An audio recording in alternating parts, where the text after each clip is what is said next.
जळगाव चौपाटीवर अनंत चतुर्थी गणेश विसर्जनाचे वृत्तांकन करत असताना रायगड जिल्ह्यातील साम टीव्हीचे पत्रकार विकास मिरगणे यांना मुंबई पोलीस दलातील एका पोलीस अधिकाऱ्याने मारहाण केल्याची धक्कादायक घटना घडली आहे।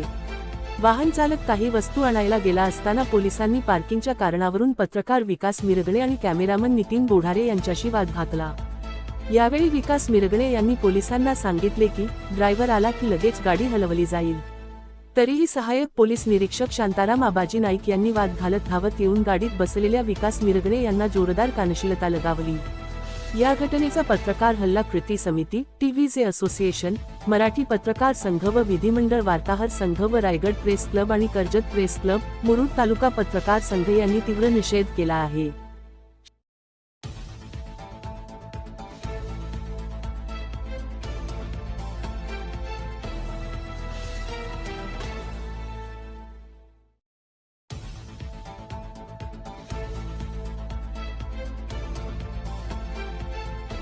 महाराष्ट्रातील सर्व जिल्ह्यातील ताज्या घडामोडी जाणून घेण्यासाठी नवराज्य चॅनलला सबस्क्राईब करा आणि दाबा बेल आयकॉन।